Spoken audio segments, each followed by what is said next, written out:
and welcome or welcome back to my channel. This is 100 on Books. Hi and welcome or welcome back to my channel. My name is Nyambura and this is 100 on Books. It has been so long. I had to redo the intro, so that should tell you a little bit about what we're working with today. And because it has been so long, I'm recording this on March the 1st. And the last time I recorded was January 1st. Yeah. So it's been 2 months since I last recorded, and with that, I was doing a wrap up of the books I had finished in the last week of December.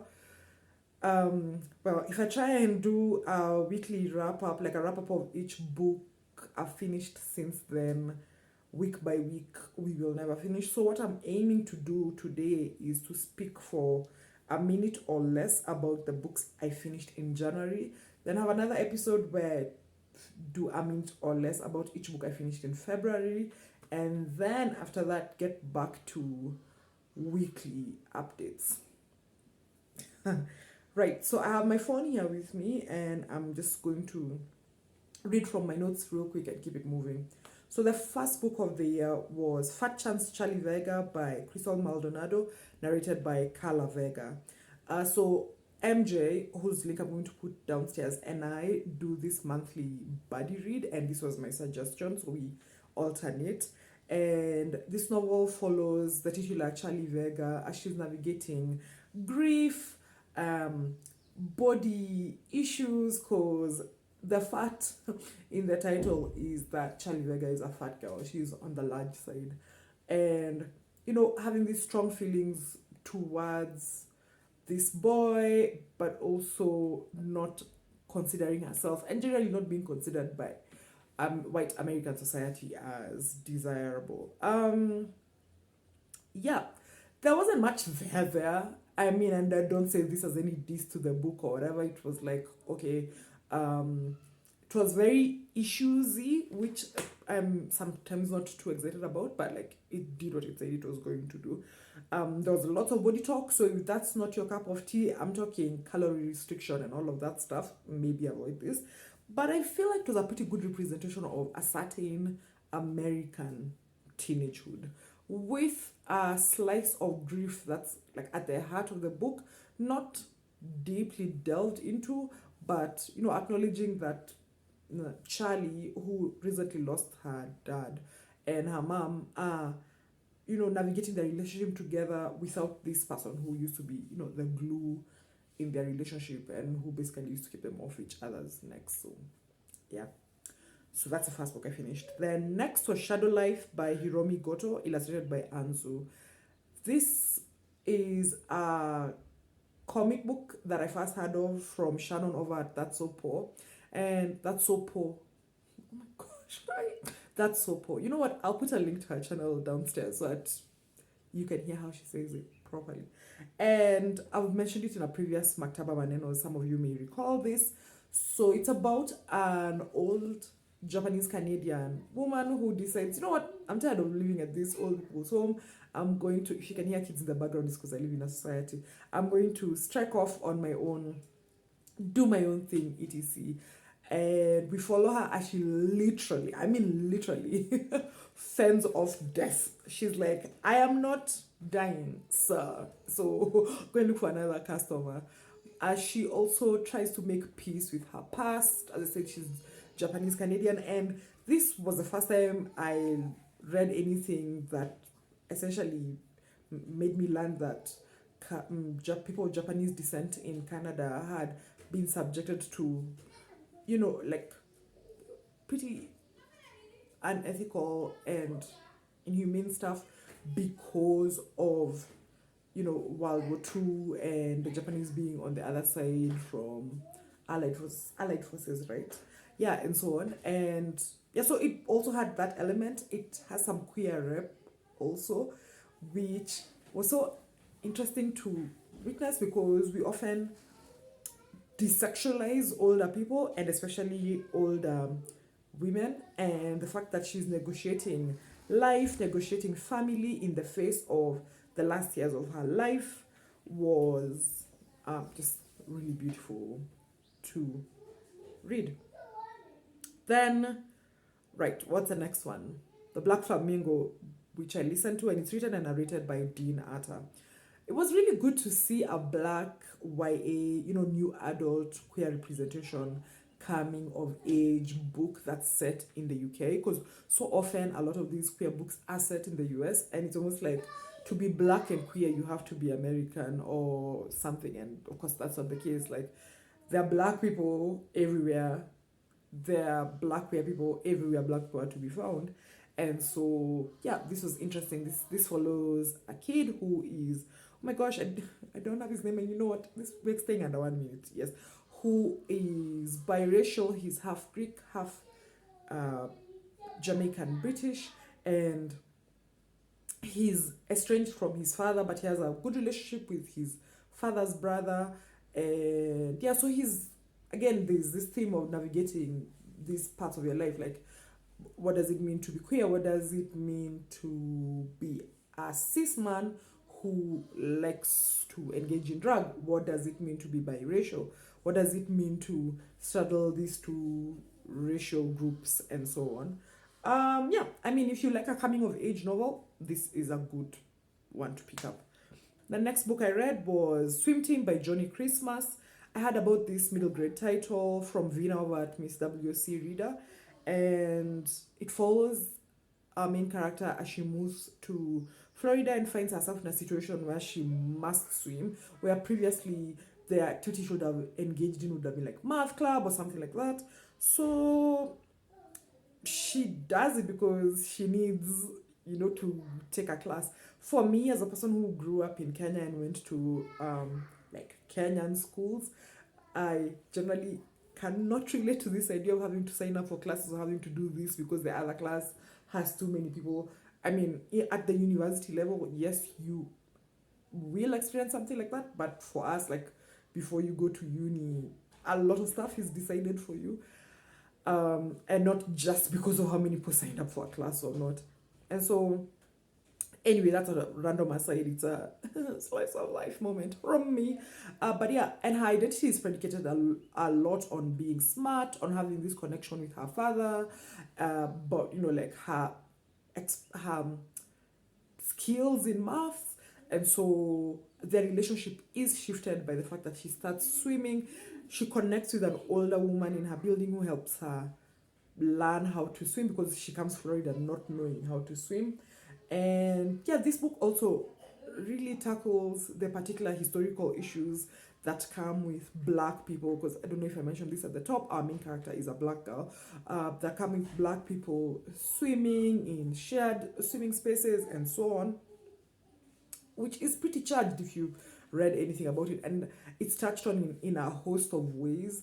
And also, class is so well explored in this novel. I mean, middle grade is such an interesting time because like, these are not teenagers, but they're also not small kids anymore, and it's very good at that, meeting them where they are, but also in such a way that you, as a grown-up, whether you're a person who interacts with younger children or you enjoy middle grade broadly defined or whatever, really enjoy this title. Yeah, like, I also want to say this again, going back to as a Kenyan, even here, swimming is a very classed good. Like, you have to have gone to a certain sort of school, or to have grown up in a certain sort of family, or to be in a certain socioeconomic group, or have in one way or another had access to these things. And so, yeah, I think it would also make for a really great conversation starter.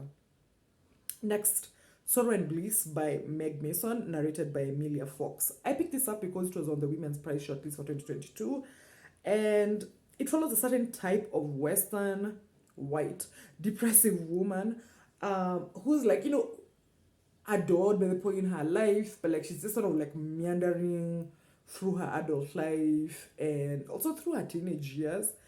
She has our main character has like some sort of unnamed mental illness, which kind of irritates me when authors do this, because it's like, I get that every so often, we not every so often people don't have words to name what they have and so on, but the way it's so actually elided in the course of this book was so irritating to me. I'm sorry.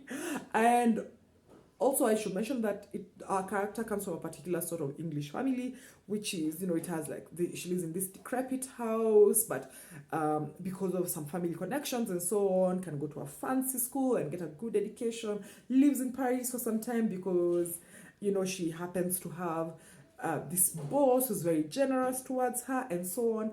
But when I was writing notes for this recording, I was like, this book is frankly unmemorable. So that's all I'll say on that.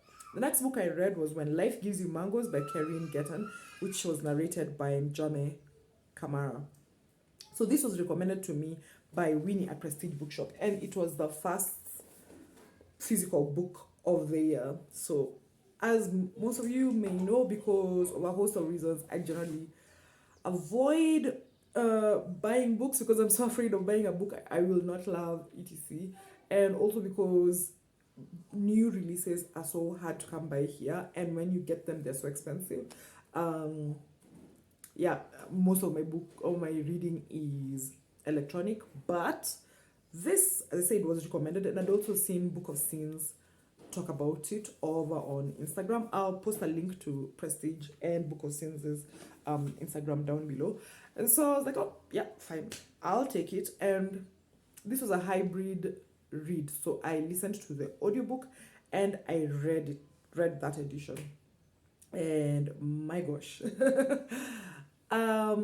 This book follows our main character, whose name is Clara. She lives in a village called Sycamore, which is like a fishing village, and the feeling we get is that it's set somewhere in the Caribbean. I love how Caribbean people say Caribbean. Like, I'm going to try and say it like that. But yeah, it's set in the Caribbean, and we follow her over this summer where she seems to have forgotten something. Like, she's had a period of having like blacked out something, and she's also having conflict with her best friend, who happens to be her cousin. But a lot of other things are transpiring. There's a new girl in the village. There's an uncle of hers who's estranged from the village, but who her father keeps talking to. And we see how she navigates that relationship. And it just tackles this family intrigue, this village dynamic, this mystery at the heart of it. Why has she forgotten things so beautifully? It's so touching, and highly recommend this. Amin over at Something Bookish has a challenge on Storygraph. I'm going to post a link to the challenge below that encourages you to read a book set on an island. This was it for me. Or that might be the Montana Book Company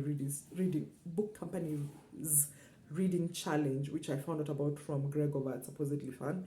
Either way, this ticks the box because for both of those challenges, because one of our means is to read a book with a long title, and this one has 5 words in the title. So yeah, as I said, it's a really beautiful tackling of grief. And this is a total aside, but because I did a hybrid read of this edition, which I don't know if I've mentioned this in the past, but for us here in Kenya, more often than not, we get the UK/Commonwealth editions of books. So this is the UK edition. It's published by Pushkin Press, Pushkin Children's. And then I was listening to the American edition. So of course there were small differences in some parts of the book, but on the whole, it's not the sort of thing that's distracting, if that's the sort of thing you'd like to do. Anyway, highly recommend. I think, again, going back to certain middle grade books being a point of entry for certain conversations, it was just so great to see grief so well handled. I cannot say this enough.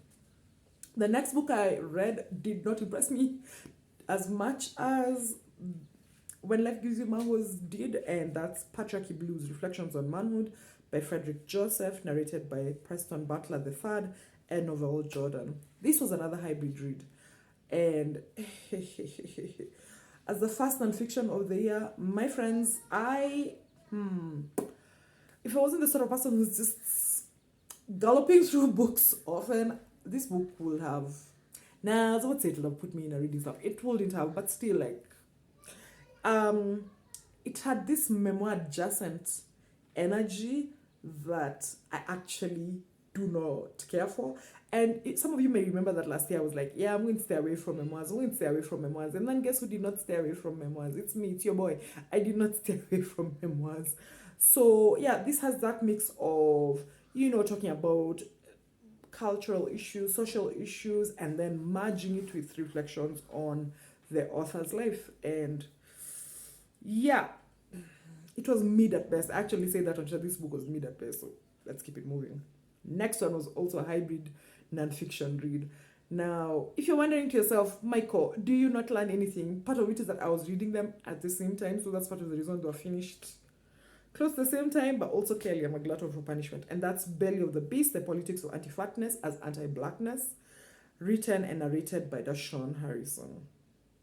I wanted to read this for a long time, and I remember putting it on hold at the library, but then also pushing my loan when it became available and so on. So I was happy to finally get my hands on it and dig in. First of all, maybe because it's been almost 2 months since I finished it, I do not recall that much of this book. But also, I think part of it is that so many of the arguments were familiar. I happen to follow the author on Twitter, and so I have seen them sort of like workshopping some of these ideas on the timeline. And this is not an issue, to be honest, but I think part of it is I didn't realize how much of nonfiction reading for me is hoping to encounter new ideas, hoping to, wrestle with old ideas in new ways. And this didn't give me either of those things. So it just felt like I was retreading old ground. And yeah, it's probably not for me, but that's not to knock the book. Yeah. Actually, another thing I said, because I've been tweeting these books even though I've not been here, because writing 280 characters is easier than standing in front of my shelf. Oh! New shelf, fellas! New shelf, lads! New shelf, lassies! New shelf, NBs, ladies, and gentlethems. Yeah, and so, yeah, I say it on Twitter. I see what the goal is, but I might not remember it for long. And past me knew what current me would feel. Next book was an audiobook version of All My Mother's Lovers by Ilana Masad, which is narrated by Rebecca Lohman and the author. So this follows our main character whose mother has died, like she dies in a car accident, and we then follow her as the main character now, as she goes through the process of like dealing with the fallout from her mother's death. Now, fallout is just me being melodramatic. The thing that happens is that she finds that her mom has left her a bunch of letters she's supposed to send to a bunch of men. But she's like, nah, not me. I'm going to make a trip out of this. And she does. She goes from place to place delivering these letters to these men, who it turns out are her mother's lovers. It's not a spell, it's literally the title of the book. And my God, partly because their relationship was strained, and some of that strain came from the fact that our main character is a lesbian, and her mother was always like weird towards her about her attraction to women and her relationships, and like her queer social life. I mean, by which I mean, queer as in she does not always conform to certain ideas of cishet society, not queer as in she sleeps with women. You know what? I'll find that quote where it's like, I'm queer as in blah blah, and put it downstairs. But yeah, and so I found her grossly immature. I found our main character so immature. I actually said that on Twitter. I said, I have to agree with whoever said the MC needs to grow up, and also the twist, though I saw it coming, is irritating. So there's a certain twist at the end, and the whole time I'm like, all right, because part of the concept of the book is that her father was this adoring husband and her mother was cheating, etc. If you know what the twist is, don't spoil it for anybody down there. And generally, I'm not averse to spoilers, but I know some people are vexed by it, so that's why I'm not saying it. But I will say this, there is some transphobia in this book that just rubbed me the wrong way, because on one hand, you want your mother to be kind and gentle to you because you're in the LGBTQIA plus community, the alphabet community, as some people would say. But on the other hand, you want to be transphobic? Nah, I'm gonna need you to choose your fighter. Yeah. Actually, you know what? Clearly, I'm irritated. I'm going to move to the next one. The next book was Goku Shifudo, The Way of the House Husband #1 by Kosuke Ono, translated from the Japanese by Sheldon Zarka. I hope I'm saying that right. I hope I said all of that right. Probably heard about this book from Ashley over at Bookish Realm, who, in case you're not following that channel already, now has a channel dedicated to comics called Realm of Comics. And it follows this Yakuza legend who becomes a house husband. And so people are trying to reconcile this idea they have with him as a man who really used to strike fear in the hearts of other Yakuza. Now this man whose joy in life is basically cooking, cleaning, making the home a delightful place for himself and his wife and so on. And it's like, man, who are you? But he still has it in him, if you know what I'm saying. And as this is volume 1, I really, really cannot wait to see more of this, because it has this slice of life style that I absolutely adore. So, quick read, going in for more over time, definitely. The next book I finished was Zori by Lade Hunt. This I first heard of from Greg over at Supposedly Fun. And this follows the titular Zori as she basically rises from poverty and what can only be called neglect. Like, she is orphaned at an early age, goes to live with her aunt who, she feeds her, she clothes her, and she puts her a roof over her head. But those people who are totally disengaged from child rearing. And but once her aunt passes away, she leaves home and goes and works at a radium factory where she, like a lot of other girls who worked in such places at that time, is exposed to all of this radium, and we see the fallout over time. And then she goes back to a small town, marries a farmer's son, and has a life with him. So we follow her life and her loves over time. And it felt like it was a really short novel, under 200 pages, but it felt like it packed a punch, and it was an interesting piece of historical fiction, honestly. That's it. Next was I Was the American Dream, a graphic memoir by Malaka Garib. I've probably found out about this from YouTube, but I can't tell you who or where. And it's the memoir, it's in the title, Nyambura, of Malaka Garib, whose parents were in an interracial relationship. Now, this is a total aside, but I was watching something earlier today that was talking about You People, the Netflix movie, which we're not going to discuss this today, but and this person was talking about how we see a lot of, by we I mean people who watch American movies, see interracial relationships defined as non-white plus white, and these people seem to forget that there are other races which also intermarry. Anyway, and that's the case with Malaka's parents, because her mom is Filipino and her father is Egyptian.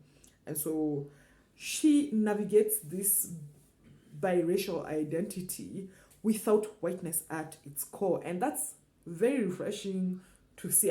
Honestly, more such memoirs, more such stories being told. And yet, whiteness, because she lives in America, is still something to aspire to think about, and so on.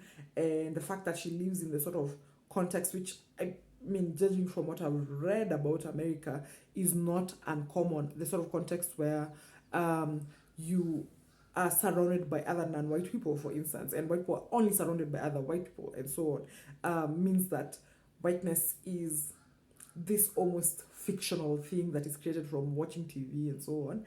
And so, finding her place, navigating her identity, both in America and in Egypt, where her father is from, where she spends her summers. Like, for instance, there's this moment where they go on holiday and it's a very calm beach, but there's all this shooting on the other side, and then all like this blast and so on. And then she finds out that they've gone on holiday um, close to the Gaza Strip. And it's like, now you people, are you being for real? But it's like, this is what it means to be from elsewhere, if you know what I'm saying. That um, there's a part of you that is uh, Kyrene, that is Egyptian, that is Filipino. There's a bit of you that's American, whatever American means, and a part of you that aspires to whiteness, because anti-blackness and aspiring to whiteness is the coin of the American realm, so to speak, and so on. So anyway, it was so interesting. It was fun. Like I said on Twitter, that it was deep and moving at the same time. Like it manages to tackle interesting topics, like hard topics, while still being a fun read. And yeah, and to actually look at all the things that go into making up a society and making us who we are. So I really enjoyed this, in case it's not clear. The next book I read was dedicated The Case for Commitment in an Age of Infinite Browsing, written and narrated by Pete Davis.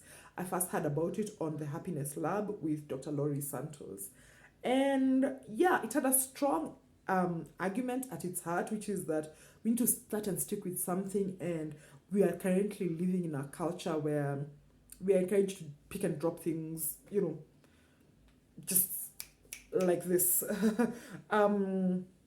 But after a point, I was like, okay, I get it. And I actually wrote in my notes, after a while, I craved the Switch release of 3.5x, but I was listening on Libby, which only goes to 3x.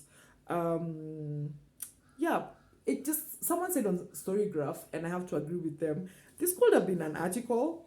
And so on some level, it just was being expanded so much, and like throwing in examples and so on. And it's like, it's okay to write a pamphlet, and I say this as a person who, with nonfiction especially, I keep listening or I keep reading, hoping that a big idea will emerge or something else will emerge. And sometimes that's it, that's the whole essay, that's the whole tweet or whatever. So I'll put a link to the podcast episode down below, because I think it does a really good job of what this book is trying to do, but without you going at it.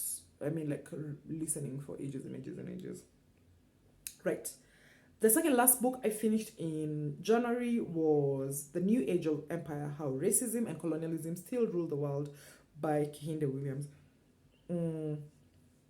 Sorry. This I picked up because I saw Kehinde Williams in Harry and Meghan, the Netflix documentary. And he struck me as pretty interesting. So I was like, let's see what he's about.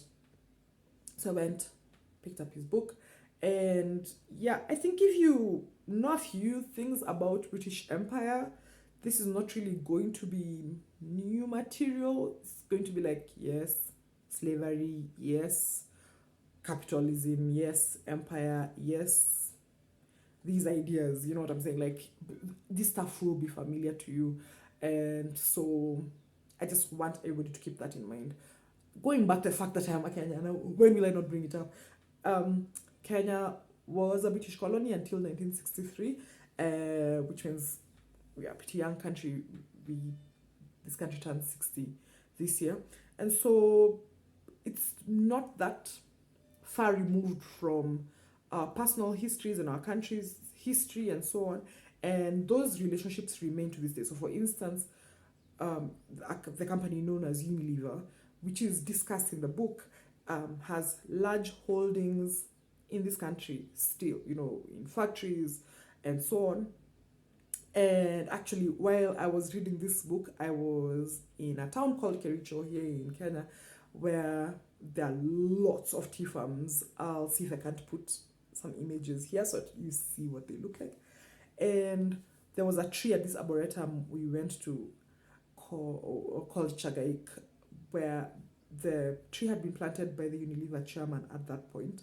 And I thought to myself, like, wow, it's one thing to be reading a book, but it's another thing to just encounter some of the ideas it's talking about out in the world, because capitalism, racism, empire, all of these things in a tree, obviously it's being watered by rain and so on.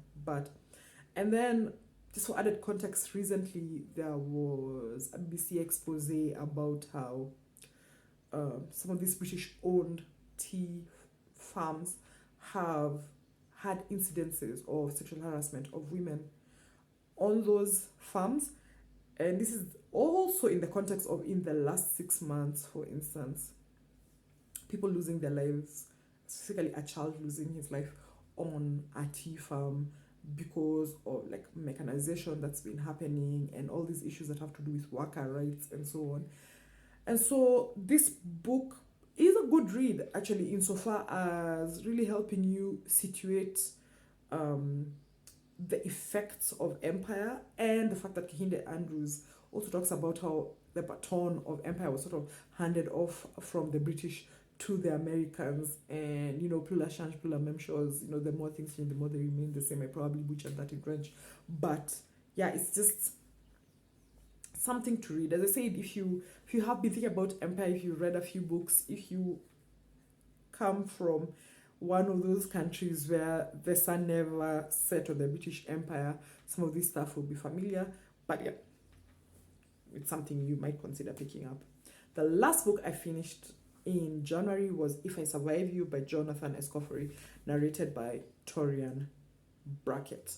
I actually did a hybrid read of this at some point with the ebook and the audiobook, but the ebook's loan ended before I was done, and so I just continued with the audiobook. And I'd been itching to read this for ages. Like, I was listening to every podcast there was to listen to, watching a bunch of videos, reading reviews, etc. And I even requested the publisher, the book's British publisher, Fourth Estate, to send me a copy, which they did. And it arrived in the same week I finished reading it, actually. But I did not know this because I didn't get a notification from the post office. Now, if you, like me, live in a country where we don't get books delivered to our homes and you have to go to a post office, yeah, things might not always arrive on time. Speaking of post offices, I'm going to put my address down below if you'd like to send me a book, or if you would like to send a postcard that's bookish or not bookish, that's fine too. Yeah, so anyway, this, as I said, is the British edition, and we are going to put the American edition's cover here, just for variety. Huge thanks to Fourth Estate for sending me this copy. I'm definitely going to be rereading it because it's such a brilliant book, honestly, and I'm not saying it because I'm trying to get in the publisher's good graces. Like, I really, really enjoyed this book. As I said, I had been fiending for it, and yeah, I really, really wanted to read it. So what's it about? Hey, so If I Survive You is a novel in short stories that follows this Jamaican American family. They move from Jamaica to America with a man and his wife moved to Jamaica with their one child and have a second child in the US. And we mostly follow the second child, the American born child, whose name is Trelawney. But every so often, there's a story that centers on another person within the family, the nuclear family and the extended family. And they really struggle to reconcile the American dream with the reality they find, while also, navigating certain things. Like, I don't know if I mentioned this earlier, but in When Life Gives You Mangoes, the sea, the weather, the place is such a huge character in the story that's being told. And in this story, the same theme emerges. Florida is a huge character. The weather, the fact that, say, Hurricane Andrew, which happens in the early parts of the book, really set the ball rolling for a bunch of other events down the road. That's another huge character. The fact that they're close to a water body, huge character. And I love books like those where people are characters but also places a character. And yeah, I think I've seen that in a lot of writing, and I have to agree with it. Like, this is a place novel. This is a novel about Miami in a lot of ways, even though Trelawney goes and lives in other parts of the US, like when he goes to university and all of those things. But it's also a novel about poverty, or what it means to struggle so much to make it and just not, At some point, he's excited to have a job because then he can be able to go to the loo. Like, do you know how debasing it must be? And it's captured so well. I listened to a podcast episode. I'm going to put it down below. I'm going to put that podcast episode down below, as well as a conversation between Escofrey and Nicole Dennis Ben, whose work I absolutely love. Those two conversations really do a good job of sort of like scaffolding what's going on in this book and the ideas and the themes that animate it, basically. Yeah, as I said, it's so good, heartbreaking in some points, but also like hilarious and just a really vivid portrayal of the lives and loves and losses of these people. Lastly, I'm just going to reiterate, I am going to be reading this book. I am famously or infamously, as the case might be, not a rereader, but yeah, it's just always so nice to touch a book, and yeah, I intend to reread this one. That's all my books in January. I will be coming back here soon to talk about all my February books, so we can go back to weekly installments, because there was a lot of books and I really tried to stay under a minute, but you know who I am. Yeah, so thank you so much for watching. Please like, share, subscribe, and all the good things, and I will be seeing you soon. Bye.